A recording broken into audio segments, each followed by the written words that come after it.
वज़ीर-ए-आज़म नरेंद्र मोदी आज मध्य प्रदेश जा रहे हैं। वो मंदसौर और छतरपुर में बीजेपी के हक में वोट मांगेंगे।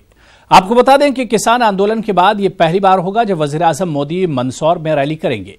ये माना जा रहा है कि पीएम मोदी किसानों की नाराजगी भी दूर करने की कोशिश करेंगे।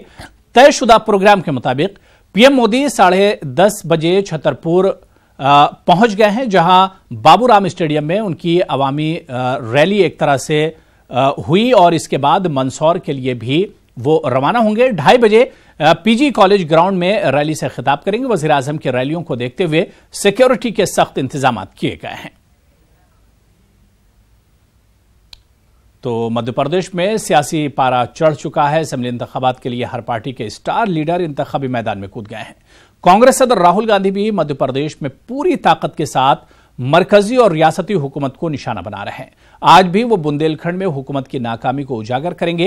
राहुल गांधी सागर, दमोह और टीकमगढ़ में अवामी रैलियों से खिताब करेंगे।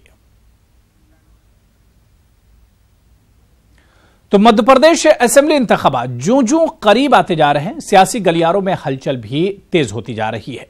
सभी पार्टियां वोट बटोरने के लिए मुख्तलिफ मकामात पर रैलियां कर रही हैं। इस दौरान कांग्रेस लीडर ज्योतिरादित्य सिंधिया ने बीजेपी को तनकीद का निशाना बनाया। उन्होंने कहा कि बीजेपी की उल्टी गिनती शुरू हो चुकी है। बाकी उल्टी गिनती शुरू हो चुकी है।